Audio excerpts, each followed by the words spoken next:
Why is it that some kids really thrive in that transition and others faceplant or really decide they don't want to go back? They either come home early or they decide to transfer. Not that there's anything wrong with transferring if it's intentional, but it can be really, really tricky if your student lands in a place that just doesn't end up being the right fit.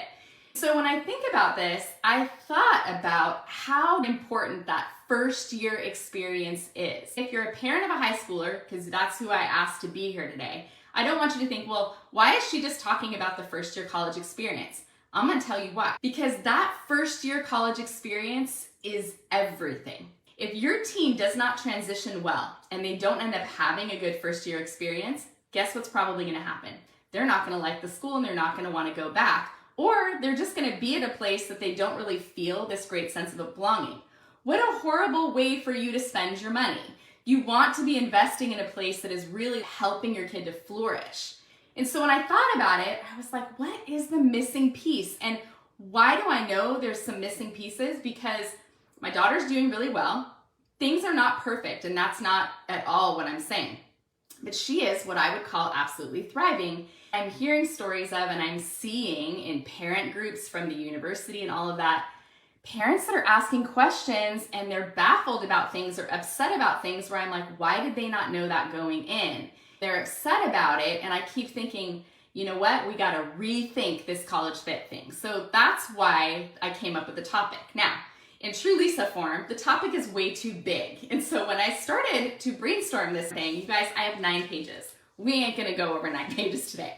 I did my best to softly create the agenda, and we're just gonna talk and have a conversation. Then we'll follow up with lots of stuff in Straight Admissions Talk for next week, so make sure you're in there because we're gonna digest some of this information. Hopefully you're following the college conversation or you're on Instagram, because there's lots of different content that we're gonna put in all these different places to focus on this conversation we need to have about rethinking college fit. So make sure you're following all those different channels.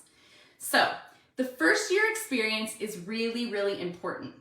And what I want to say is your primary goal, your number one goal, you as a parent of a high school student, is to do everything you can ahead of time to plant the seeds that you need to plant to be able to ease that transition for students so they adapt more quickly. You want them to adapt as quickly as they can to this new life, and that they realize that they're in the right place and they're going to choose to stay. They're going to choose to stay.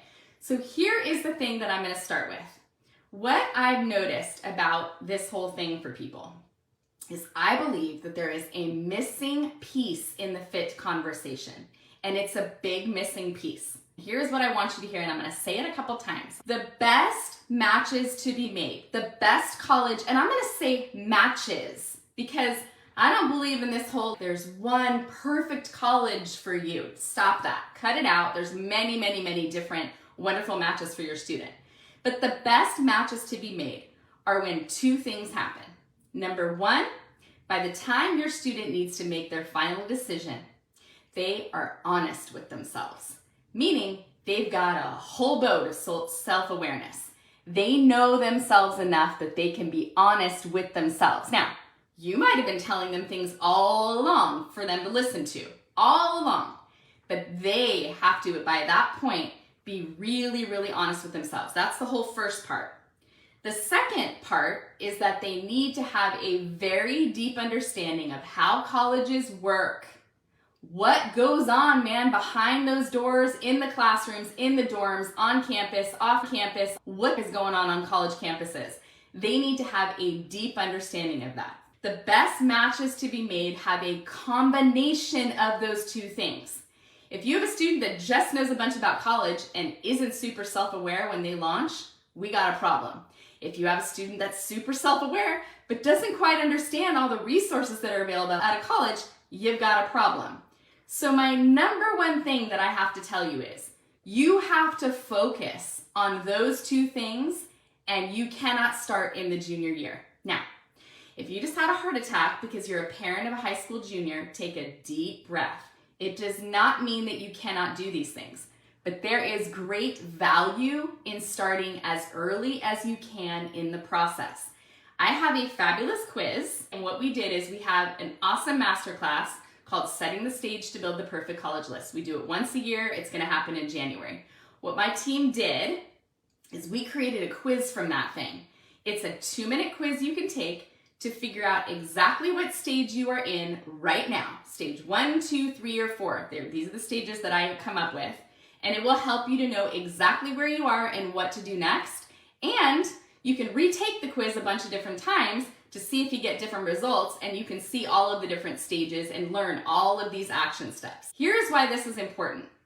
The students who I believe do the best when they land in college are the ones whose parents spent the most time in the early stage 1 and 2. That is all of the conversations, everything that goes into you figuring out what your teen likes about the world, likes about themselves, all of that, everything that they're learning about that in college. They need to spend the most time there. The reason why I believe that Kayla is thriving where she is, the reason why we found the best fits for her, is because we spent the most time on that, stages 1 and 2.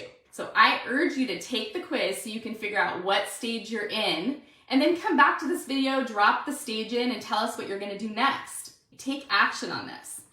If you haven't taken it, I highly encourage you to do so. The other piece that I think is really important in order to make sure that students are comfortable when they're transitioning to college is you in high school need to focus on the reality that changing their mind is really cool. It is incredible when they pivot, when they say, oh, I thought I wanted to study that, but I don't think I want to study that anymore. Oh, I thought I wanted that, but I don't think I want that anymore. Oh, I thought I liked that. That is huge, you guys, huge, because so much happens in that first year where they change their mind all the time. The ones who are stuck in the mud are the ones who were like, I've wanted this, I thought I wanted this forever. What do I do now? They freak out and they face plant.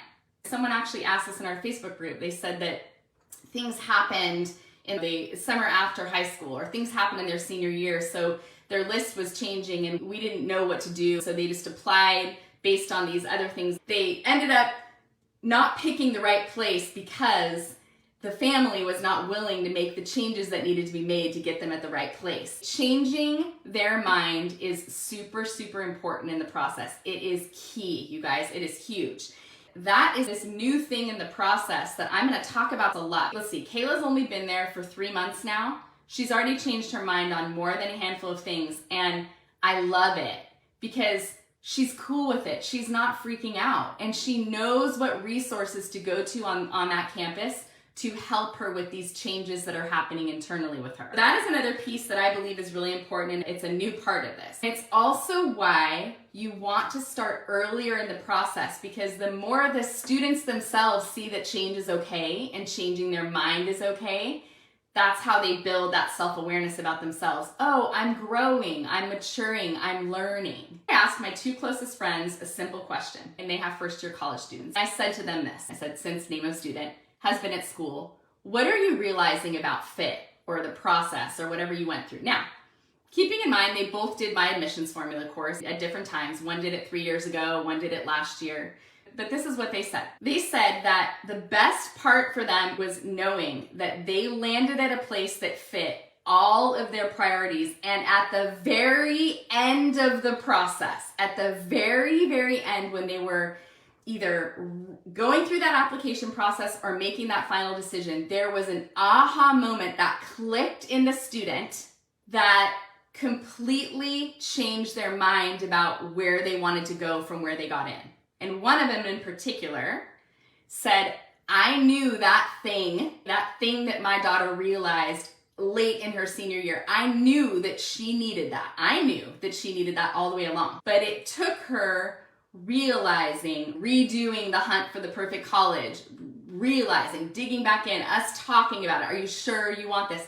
It made her coming to that to be able to find that best fit college and ultimately pick the place that the mom knew all along was really going to be a great fit for her, but the student was the one that had to come to terms with it. So please, I'm begging you, be open to change. I cannot tell you how many stories I'm hearing from Kayla that she shares back with me. blah, blah, blah is freaking out because they don't really know if they want to major in that anymore. Or they notice that these classes are closed and not available anymore, and they don't know what to do.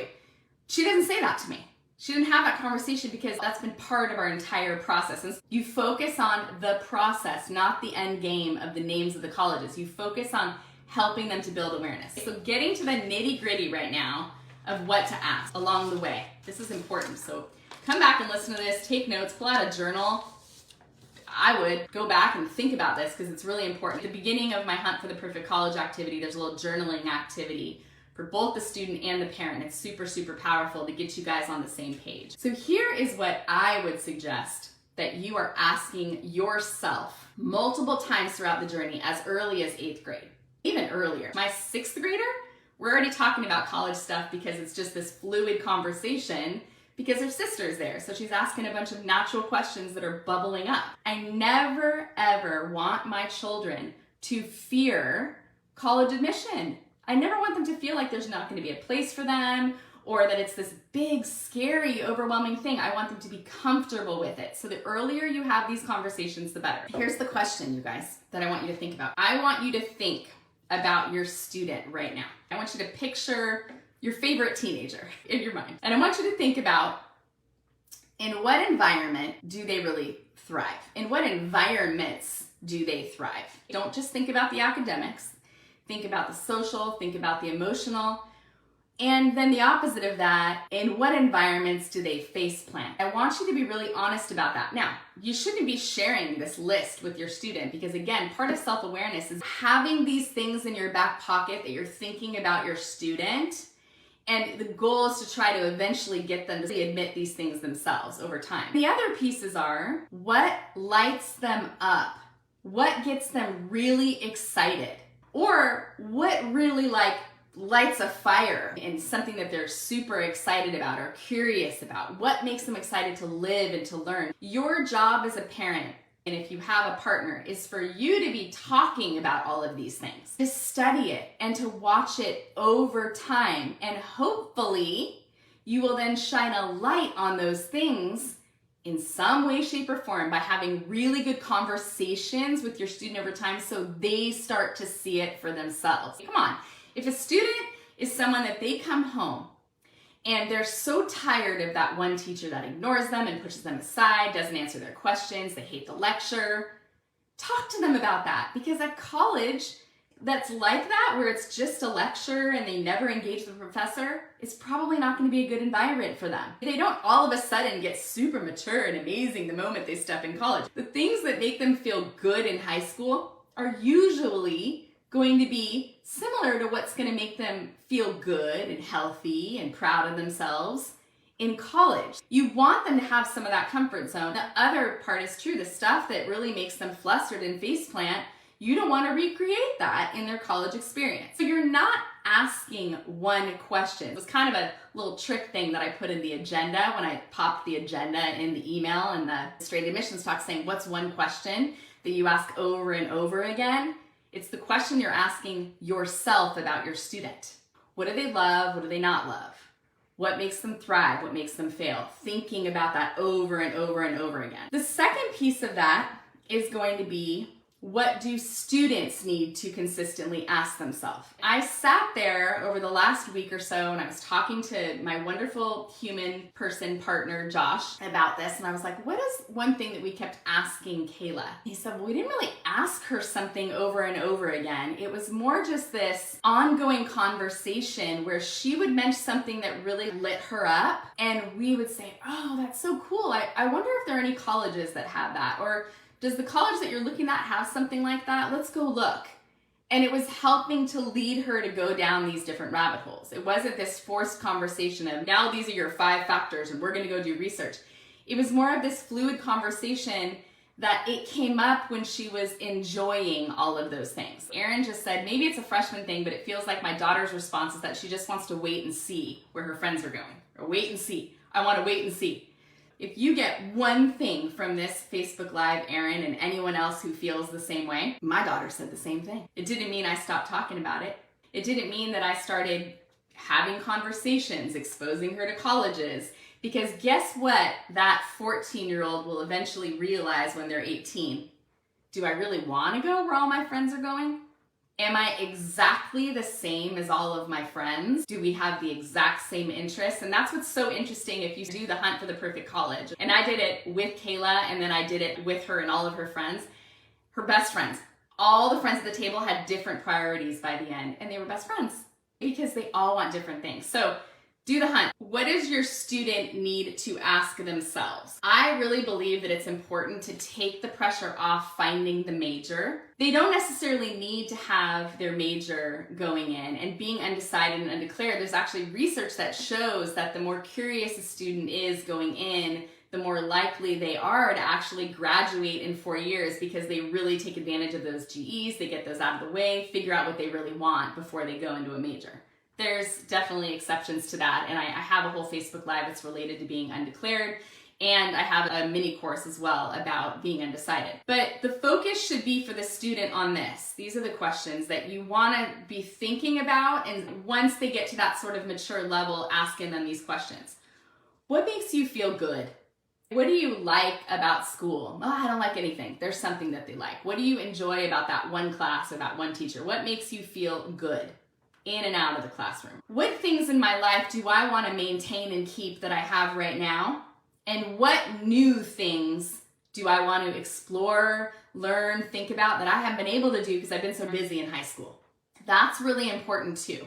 I really feel that the students that do the best are not the ones that stick completely in their comfort zone, okay, when they're picking a college, but they also have at least a little something out that's going to push them out of their comfort zone as well, because they're going to change so much that you want to make sure there's lots of different opportunities on that campus for them that hit every single spot. And then this is a really, really big one. When I was going through this today, I ended up spending the most time brainstorming this, and my thought immediately went to this needs to be its own session. We need to have our own session on this. So after I go over it, I want you to tell me if you want me to do a separate live event on this, because I think that this is something that we got to talk about. When I'm on college tours, when I'm in these sometimes frightening parent groups of university students, when I'm in info sessions, when I'm in these open houses, when I'm immersed in this college environment, especially with first-year students, y'all need to ask better questions of colleges. You have to ask better questions. I don't say that in any sort of condescending way. How would you know to ask better questions? Well, the hunt's going to help you to figure out what you need to at least superficially ask. But so many students are landing on campuses without the knowledge that they need to take advantage of the full freshman experience. So many people are doing that, and you're not asking the right questions to get the answers you really want. Here's a great example. In our straight admissions talk group, I asked the question of what is the best question to ask when you're on a campus visit. Someone chimed in, oh, it's more about listening. Yes, I listen too, but it is important to ask questions and to ask good questions. And I went through and I was looking at the questions, and there were some really, really strong ones. Most of them were admissions formula members, so thumbs up to that, because I think you did a good job teaching on that, and I'm proud of you for letting that soak in. But the best questions are the ones that are going to come up with the most specific answers from the college. Here is a great example of a question that I hear all the time, and it was all over that thread. Do you offer merit aid? Most colleges are going to say yes. There are some that don't offer traditional merit aid. They only have need-based aid, but a lot of you guys are looking for those colleges that have what you think are deep pockets or whatever, where merit aid. There is a much better question that needs to be asked, because you're not just wondering if they offer merit aid. You're wondering, like, is my kid gonna get any of that money? It's not, do you offer merit aid? And you can't really say, well, is my kid gonna get money? So what do you ask? You need to ask, is there criteria to help me understand if my child will qualify for merit aid from your school? What is the criteria to earn different merit awards? This parent also added, what is the max merit award that you offer? That doesn't matter if your teen isn't going to get any of that money. You have to ask for the criteria. Some colleges are going to say it changes year to year, or we don't publish that. Or a lot of them are going to start to say, especially because there's changes right now with the FAFSA form, and it's going to be a whole big thing. And don't worry, I got content coming on that, but not for today. But you need to ask about the criteria, and here's something else you need to ask. When will my student know the amount of merit award they're going to get? When will you release their merit award? When will we know? Guess what? Last year, my own daughter got one of her biggest merit awards in May. In May. From the college that she was really deciding between for a really long time, she got a really big merit award, but guess what? It was too late. From her own university that she attends right now, one of the awards that was actually a need-based award, we didn't find out what that amount was going to be, get this, until September, after the bill was due. Not kidding. So how does this affect the fit of the school? Well, first of all, it could be a school that is affordable that you didn't think was affordable, or vice versa. It's not affordable and you thought it was affordable because they keep telling you you're going to get it and you don't get it. We had someone be like, whoo, on that, but that is important. You need to be able to ask better questions. Super popular question. Here's another one. Do you guarantee freshman housing? A lot of colleges do. Do you know what the real deal is with that? Sure, we guarantee freshman housing, but last year we had to house 100 students in a hotel off campus. Yep, that's happened. Or this year, we've turned all the singles into doubles, doubles into triples, and triples into quads in order to accommodate more people. So you have to get really granular with your questions and ask better questions. Now I want to know this. Will you let me know right now in the comments, do you want me to do a whole Facebook Live on Ask This, Not That? Because I'd love to help you to make sure that you're thinking of fit the right way. Let me know in the comments, and that's something that I'll think about. There was a business mentor of mine who repeated something that Tony Robbins said, which is the quality of your life is determined by the quality of your questions. That was more about the more you question things, the more meaning you'll have in your life, and that self-awareness is really, really important, and I completely agree with that. But I'm gonna say that the quality of the questions that you're asking along the way to yourself, to your teen, and to the college is going to determine the quality of the first year experience your teen has.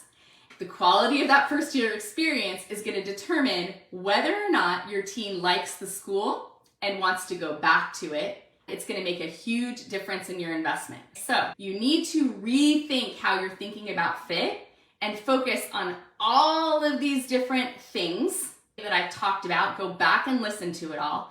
We have a whole bunch of resources for you, a whole bunch. If you are starting at the ground floor, take our 2-minute college list building quiz. It takes 2 minutes, and then spend the time reading the emails that you get with the results. Spend the time, take notes on them, go back and learn all of it. Then get your hands on the hunt for the perfect college. We are putting it back in the vault on December 10th.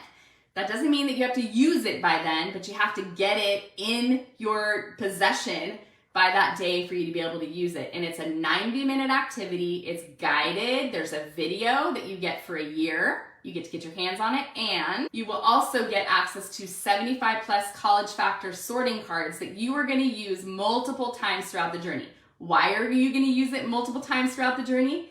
Because you want your teen to see that they keep changing their mind, and that is a very, very, very good thing. We also have an incredible campus visit mini course that will help you to understand how do you plan the best campus visits with some of the best questions that we believe parents need to ask in different categories. We have a little mini workshop that's called Undecided, the Undecided Major, that you can learn about why being undecided isn't such a bad thing. We have all these little resources for you, and we have a wonderful free Facebook group called Straight Admissions Talk for Parents, so make sure you get over there. Hope you enjoyed this. Share it with your friends. And I will be back in a couple of weeks. I'm being a little bit loose about the date because I need to have that balance in my life, and it's December. But we will be back for a new topic. Everyone in Straight Admissions Talk is actually going to be helping me to figure out what that topic's going to be. So get over there and be active. And thank you so much for being here. We will talk soon. Bye-bye.